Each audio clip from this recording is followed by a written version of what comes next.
La description.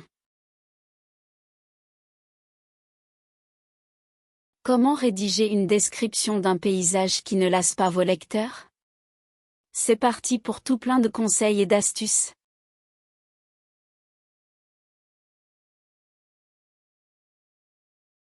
Faites appel aux 5 sens, impliquez le lecteur en décrivant non seulement ce que les personnages voient, mais aussi ce qu'ils entendent, sentent, goûtent et touchent. N'hésitez pas à faire appel aux 5 sens pour rendre votre description plus vivante et immersive. Décrivez les odeurs, les sons, les sensations tactiles, brises légères sur la peau, le goût de l'air, en plus de l'aspect visuel. Il est important d'utiliser tous les sens pour créer une description plus immersive et vivante dans votre écriture.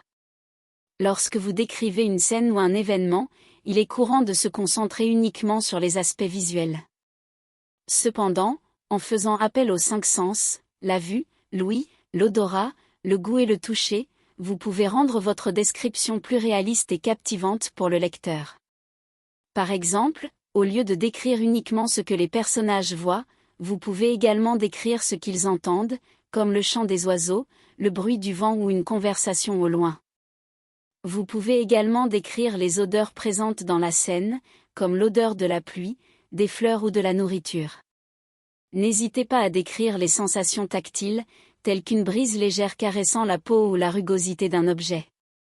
Enfin, vous pouvez également décrire le goût de l'air, par exemple s'il est salé près de la mer ou frais et sucré dans un jardin fleuri. En utilisant tous les sens, vous pouvez donc rendre votre écriture plus immersive et permettre au lecteur de s'immerger davantage dans l'histoire.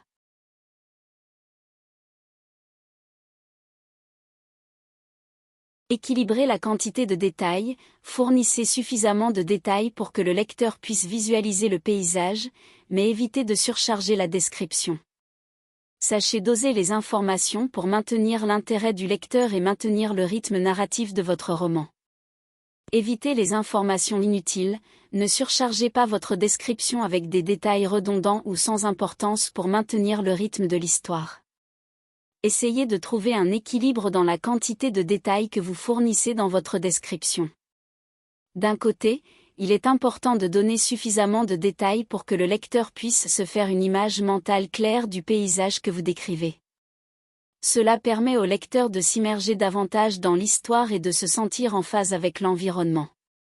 D'un autre côté, il est également crucial de ne pas surcharger la description avec des informations superflues ou inutiles. Trop de détails peuvent distraire le lecteur et ralentir le rythme de l'histoire. Il est donc important de doser les informations et de se concentrer sur celles qui sont vraiment essentielles et pertinentes pour l'histoire. En suivant ce conseil, vous pouvez maintenir l'intérêt du lecteur tout en maintenant un rythme narratif fluide et captivant.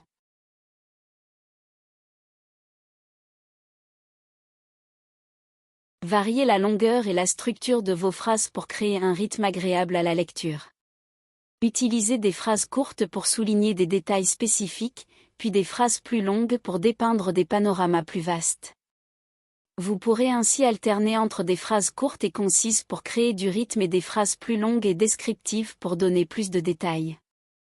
Il est donc essentiel d'essayer de varier la longueur et la structure de nos phrases pour créer un rythme agréable à la lecture et renforcer l'atmosphère du paysage que l'on dépeint.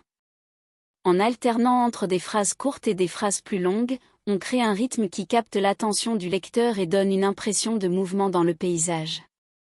Les phrases courtes sont idéales pour souligner des détails spécifiques, car elles sont concises et percutantes. Les phrases plus longues, en revanche, permettent de décrire en détail des panoramas plus vastes, en apportant une richesse de détails et d'informations. En plus de varier la longueur des phrases, il est également important de varier leur structure. En utilisant des phrases courtes et concises, on crée un rythme rapide qui donne de l'énergie au texte. En utilisant des phrases plus longues et descriptives, on donne plus de détails sur le paysage, ce qui permet au lecteur de s'immerger davantage dans l'environnement. En combinant la variation de la longueur et de la structure des phrases, on crée un texte qui est à la fois captivant, rythmé et détaillé, ce qui renforce l'atmosphère du paysage que l'on décrit.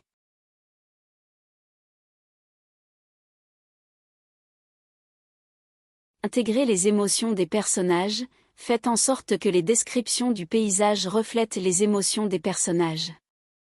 Par exemple, si un personnage est triste, décrivez un ciel gris et pluvieux. Reliez la description du paysage aux émotions et à l'état d'esprit des personnages. La beauté du paysage peut refléter leur joie, leur émerveillement ou leur mélancolie, créant ainsi une atmosphère plus profonde et émotionnellement riche. Intégrez la perspective des personnages. Si vos personnages observent ce paysage, utilisez leur point de vue pour ajouter de la profondeur à la description. Ces conseils sont destinés à vous aider à créer une connexion entre les émotions des personnages et la description du paysage dans votre écriture. Voici une explication détaillée. 1. Intégrer les émotions des personnages dans la description du paysage signifie que vous devez utiliser la description du paysage pour refléter l'état émotionnel des personnages. Par exemple, si un personnage est triste, vous pouvez décrire un ciel gris et pluvieux pour renforcer cette émotion. De cette façon, la description du paysage devient un outil pour transmettre les émotions des personnages. 2. Relier la description du paysage aux émotions et à l'état d'esprit des personnages permet de créer une atmosphère plus profonde et émotionnellement riche. Par exemple, si les personnages sont joyeux, vous pouvez décrire un paysage magnifique et enchanteur. Si les personnages sont mélancoliques, vous pouvez décrire un paysage mélancolique et nostalgique. Cette approche ajoute de la dimension émotionnelle à votre écriture. 3. S'adapter au point de vue du personnage signifie que la description du paysage doit refléter les émotions et les intérêts spécifiques du personnage à travers lequel vous la décrivez. Par exemple, si votre personnage est un artiste passionné par les couleurs, vous pouvez décrire la palette de couleurs vives et nuancées du paysage. Ou si votre personnage est fasciné par la nature, vous pouvez décrire les détails floraux ou les sons de la faune. Cette approche aide à rendre la description plus authentique et alignée avec la perspective du personnage. 4. Intégrer la perspective des personnages dans la description du paysage consiste à utiliser leur point de vue pour ajouter de la profondeur à la description. Vous pouvez décrire comment ils ressentent le paysage et comment il pourrait influencer leurs émotions. Par exemple, si un personnage se sent apaisé par la vue d'un coucher de soleil, vous pouvez décrire les couleurs chaudes et relaxantes qui l'enveloppent. Cette approche permet d'immerger davantage les lecteurs dans l'expérience émotionnelle des personnages. En suivant ces conseils, vous pouvez enrichir votre écriture en créant une connexion plus forte entre les émotions des personnages et la description du paysage. Cela rendra votre histoire plus immersive et captivante pour les lecteurs.